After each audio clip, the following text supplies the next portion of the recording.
Эфир абхазского телевидения продолжает русская служба новостей. Здравствуйте. В студии Алиса Шамба, и в начале выпуска коротко о главных темах минувшего дня. По какой причине утром 15 февраля район Турбазы и прибрежная часть города Сухум остались без энергоснабжения? Чем живет сегодня Учимчирская школа-интернат? Актуальный репортаж программы. В Абхазском государственном драматическом театре состоялся предпоказ спектакля «Ловелас» по мотивам романа Федора Достоевского «Бедные люди». По поручению Аслана Бжаня правительством принято решение о выделении финансовой помощи из бюджета Абхазии, Турции и Сирии в размере $300 тысяч. Об этом сообщил полномочный представитель президента в парламенте Анри Барциц. $100 тысяч будет направлено в Турцию и $200 тысяч в Сирию. Также в ближайшие дни будет решен вопрос поставки гуманитарного груза. Совет Федерации ратифицировал соглашение между Россией и Абхазией о взаимном зачете службы в таможенных органах для выплаты надбавок за выслугу лет, сообщает ТАСС. Соглашение было подписано в Сухуми и в Москве в 2021 году. Соглашение позволит учитывать стаж службы в Абхазии и России для выплаты надбавки за выслугу лет к ежемесячному окладу. В настоящее время в России не признается стаж службы сотрудников таможенных органов, приобретенный ими в связи со служебной деятельностью на территории Абхазии для выплаты надбавок к денежному удовольствию. Соглашение направлено на защиту интересов граждан Российской Федерации, проходящих службу в таможенных органах России и имеющих стаж службы в таможне Абхазии, отмечается в документе. В России положения соглашения будут применяться при условии соблюдения ряда требований, включая наличие российского гражданства. Парламент Абхазии ратифицировал соглашение 3 ноября 2021 года.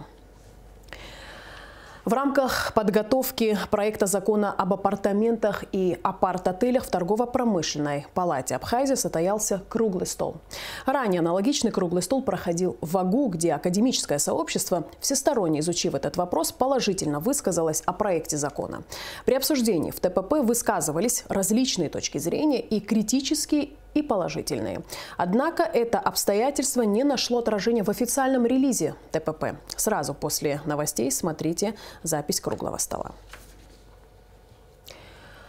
Утром 14 февраля район Турбазы и прибрежная часть города Сухум остались без энергоснабжения. Это было связано с повреждением кабельной линии ввода номер 8 от подстанции Синоп. Сложность в устранении проблемы заключалась в поиске места повреждения. Несмотря на непогоду, специалисты СОЭС продолжали работу, но найти место поломки удалось только после обеда. Во второй половине дня электроснабжение было восстановлено. Здесь променен кабель, сшитый полиэтилен 300 мм квадратных. Повреждение данной линии произошло ввиду перегруза.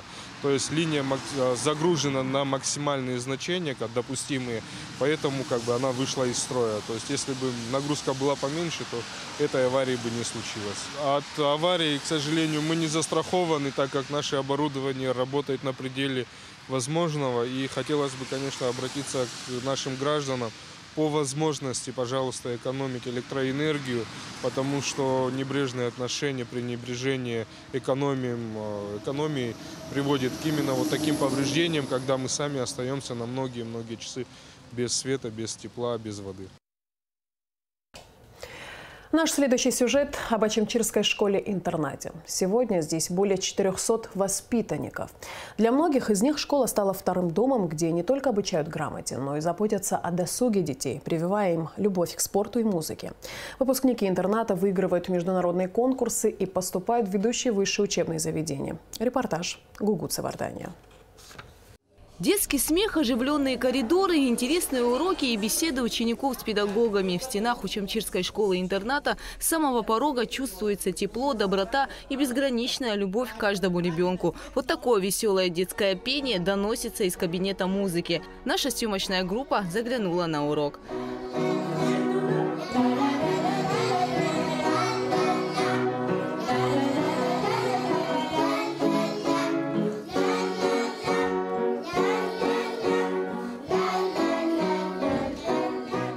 Артем в свои 6 лет знает практически все флаги мира. И в этом заслуга его учителей. Узбекистан, Франция. Ага, молодец. Ари? Уругвай. В Очамчирской школе-интернате сегодня обучаются 446 детей. 136 воспитанников живут в образовательном учреждении с понедельника по пятницу. У многих из них нелегкая судьба, но здесь они окружены заботой. Большое внимание уделяется дисциплине и, конечно, урокам. Любишь сюда приходить? Да. Учиться? Да. Я в 6 В-классе, у нас сейчас история. Все хорошо, мне нравится, я учусь хорошо. Очамчирский лицей-интернат был построен на базе 3-й школы, которая долгое время находилась в неудовлетворительном состоянии. Идея создания такого образовательного учреждения в Очамчире принадлежала Сергею Багапш. Дело в том, что в послевоенное время условия в здешних сельских школах оставляли желать лучшего. Кто-то уехал за пределы республики, многие стали переезжать в столицу. Поэтому важно было организовать образовательный центр, чтобы воспитывать будущие кадры и остановить отток населения. Руководить интернатом было предложено заслуженному учителю Абхазии Бели Ашуба. В 2012 году здесь был сделан капитальный ремонт. Все, что можно было, вот весь спальный корпус был пустой. 20 лет он под открытым небом был. Он весь мокрый был, без крыши. Вот. Мы вообще-то вот только в этом здании, вот, которое вы видите, 4-этажное, в этом здании только работали. А тот был непригоден для этого. Единственная бомба, которая упала с абхазской стороны, попала в нашу школу, и там одно крыло было разрушено. Все это восстановили, все это красиво сделали. С большой любовью работал кабинет министра. Вот это Александр Золотинскович взялся за это дело. Он с большой любовью делал это. Сам приезжал, сам смотрел. Оборудование, все прямо через его взор должен был проходить. Бела Ашуба рассказывает, что 5 лет не работала. В 2021 году она вернулась к своим обязанностям. Однако увиденное ее расстроило. Честно говоря, я пожалела, что вернулась. Потому что все это надо было снова возобновлять. Знаете, в такой школе, где все испорчено, все, ну, допустим, много чего не хватало, много чего испорченного, я не могу такое. А что испорчено? Ну, во-первых, начнем сверху, да, с 4-го этажа. В актовом зале ни один стул не пригодный был, чтобы он стоял в таком красивом зале. Это вынесла я все. Лучше стоя смотреть и стоя проводить, чем на них сидеть. Это мы все списали. Это ничего непригодно не было к этому. Вот то, что вы кинопроектор там видели, он уже не рабочий был. А у нас музыкальный центр, такой дорогостоящий центр, и он, значит, одалживался кому-то, кто-то не имел... А это принадлежит нашим детишкам, которые учатся здесь. Его надо сохранять тут. Его надо на долгие годы сохранять. Это очень дорого стоит. Его каждый день покупать нельзя. Очень бережно надо относиться. Испорчены были не только стулья, но и техника, спортивный инвентарь, освещение и автотранспорт школы-интерната. За помощью директор обратилась в кабинет министров республики. Я собрала все все, что нам нужно было приобрести. И, знаете, совестно было, это ковид был, это такие затраты были. И я, честно говоря, обратилась к Золотинсковичу, но... Машины же у нас автобусы, новые с завода, японские машины получили, а они гуляли, все, кто хотел, пользовался в городе ими. Я решила так, это было. Покрышки не годятся, аккумуляторы не годятся, машина не ходит, стоит, нужно же. И вот я за эти машины, думаю, с этого я начну. Написала письмо, попросила приема, он говорит, вы всегда, пожалуйста, двери всегда открыты. Я захожу, положила ему на стол Он прочел, он говорит, хорошо, хорошо. А я, там у меня еще на бумаге много чего хотела в устной форме озвучить. И, на потом, приду потом, постепенно будем делать. Он говорит, что это там у вас лежит на столе рядом? Я говорю, это потом, я потом потихонечку буду приходить, пока вот это нам сделаете. Давай сюда. Все, что было написано, все, что я написала, он взял, все это оформили, и 2 фуры большие приехали со всеми этими, вот все, в чем мы нуждались. В Очамчирском интернате организовано 4-разовое питание. Есть буфет. Меню здесь разнообразное. Утром на завтрак у нас каши разные. Каждый день чередуем отдельные каши. Чай, хлеб, масло. Конечно, бутерброд обязательно с колбасой, с сыром. А в обед у нас 1-е, 2-е, супчики, компот. Вот полдник у нас обязательно булочки. Каждый день мы разное печем, сами выпекаем, да. С какао, с кефиром, с молочком.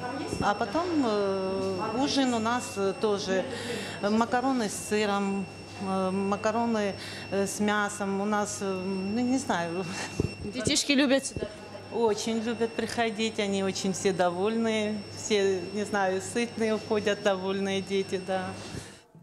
Комнаты воспитанников расположены на 2-м и 3-м этажах. У каждого свой шкаф, полотенца и другие необходимые вещи. Здесь же расположены санузлы. В здании тепло и уютно. В школе свой дизельный генератор, поэтому свет есть всегда. Кстати, многие учащиеся интерната становятся успешными, получают высшее образование и занимают призовые места на различных площадках. Школу поддерживают государственные учреждения и простые люди. Например, один из столичных магазинов передал детям более 80 теплых курток. Люди с доброй душой позвонили, сказали, что они пришлют. Мы, конечно, сказали спасибо большое.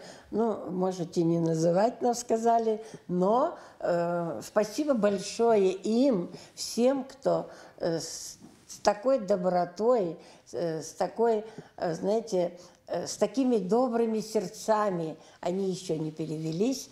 Огромное вам спасибо. Все, кто к нам приезжал, к нашим детишкам с таким добрым сердцем. Значит, русская община ученические формы прислали. Нам привезли, и наши детишки одеты были в эти ученические формы. Они с такой радостью, это красивые формочки. Сейчас холодно, а вот чуть-чуть потеплеет, они их тоже опять оденут.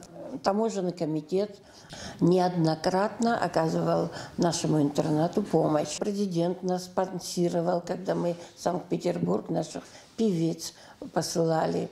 Дальше государство, Министерство образования организовало поездку и оплатило все это, значит, спортсменов, наших юных футболистов, которые поехали и заняли почетное 4-е место.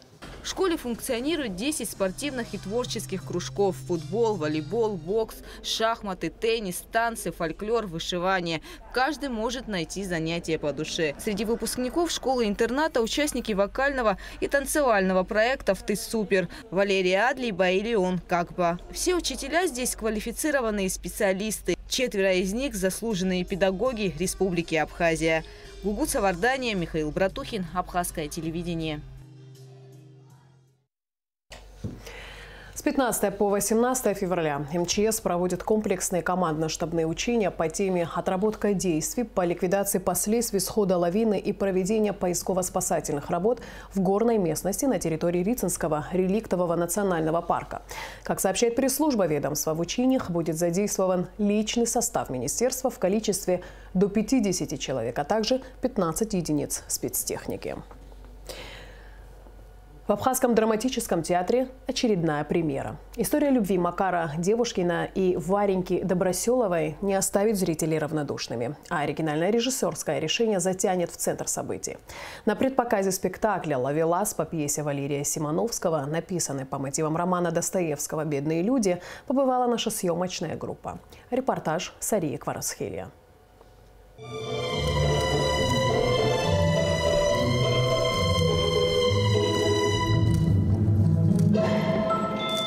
Они оба бедны, да еще и с большой разницей в возрасте. Она – милая девушка, он совсем бесперспективный бедняк. У таких отношений нет будущего. Материальный мир диктует свои правила выживания, которые во все времена мешают любви подлинной и глубокой.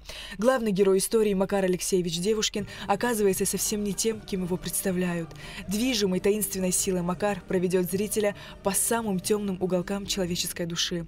А необычная режиссерская подача заставит ощутить полное присутствие в действии и не оставит равнодушным.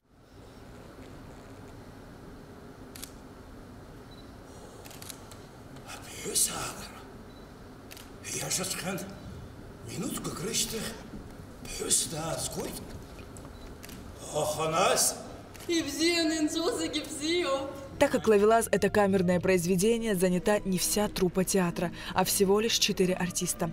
Роль главного героя в спектакле исполняет заслуженный артист Абхазии Теймураз Чамагуа. Главной героиней – приглашенная актриса Амрана Чкебе.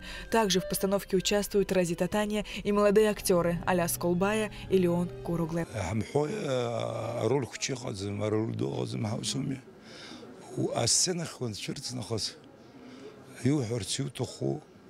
ورجروجر أخو بشيء يقول يكون جو عشان الرجال غزروا يكون جو أخشيت سجى غزروا وسخنوب أخو بشيء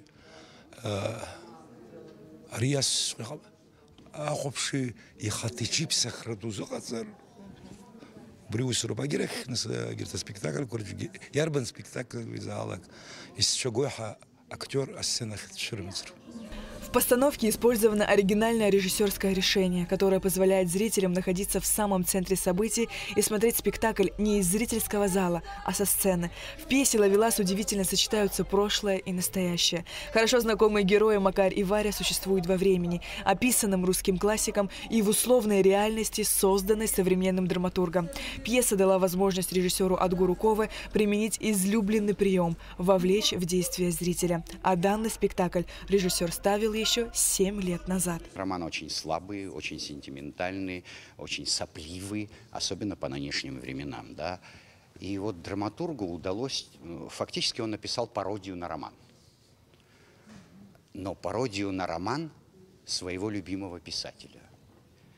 И как бы смеясь, иронизируя, иногда даже издеваясь, да, над как сюжетом, так и реакцией действующих лиц, да, он через вот от обратного, что ли, да, вдруг раскрыл для меня ту вещь, о которой лучше всего сказал когда-то, извините за цитату, великий американский драматург и писатель Торнтон Уайлдер, да, что героями произведения должны становиться обычные люди. Не полководцы, не политики, не выдающиеся какие-то персонажи, да, а в душе у обычных, простых людей, которые за всю свою жизнь не совершили ни одного значительного события, происходит ровно то же самое, да, тот же космос, те же страсти. И вот в этом смысле меня пьеса просто покорила, и через нее я для себя заново переосмыслил, да, вот первый, на мой взгляд, неудачный, да, роман Федора Михайловича Достоевского. Это была чисто творческая задача. Спектакль как в первом случае, 7 лет назад, так и во втором случае делался очень легко, очень быстро. и с такой любовью людей вовлеченных. От Гуркова не только режиссер-постановщик спектакля «Ловелас». Он также выступает в качестве художника-постановщика. Пьесу на абхазский язык перевел генеральный директор театра Алхас Чулокуа. «Ловелас» – спектакль чувственный и нежный, жесткий и гуманный. В нем есть все – любовь, страдания, ревность, измена и страсть. Премьерные показы спектакля пройдут 15 и 16 февраля. Начало в 19:00. Сария Кварцхеля, Михаил Братухин, Абхазское телевидение. Перспективы укрепления сотрудничества Абхазии и Сирии в области физкультуры и спорта обсудили председатель Госкомитета по делам молодежи и спорту Тарас Хагба и посол Абхазии в Сирии Баграт Хутаба. На встрече также шла речь о проведении товарищеских встреч, матчей и учебно-тренировочных сборов по различным видам спорта. Тарас Хагба поблагодарил Баграта Хутаба за всестороннюю поддержку и выразил готовность к сотрудничеству. Из-за поломки усилителя мощности цифрового передатчика прервано вещание телепередающей станции Ткварчалского района, сообщил нашей программе начальник станции Сухума Александр Леднев. Устранить поломку пока не удается в связи с погодными условиями. Как только погода прояснится, специалисты приступят к ремонту передатчика. МВД объявляет набор кандидатов на замещение вакантных должностей младшего и среднего начальствующего состава управления исполнения наказания режимных объектов и среднего медперсонала медико-санитарной части СИЗО. За справками обращаться по телефону 927 22 42. И в завершении выпуска информация о погоде. По сообщению Гидрометцентра, в четверг, 16 февраля, на территории Абхазии ожидается облачная погода. Временами снег разной интенсивности с налипанием на проводах. На дорогах гололедица. Температура воздуха ночью -1, +3, днем 0, +5. Температура морской воды +9.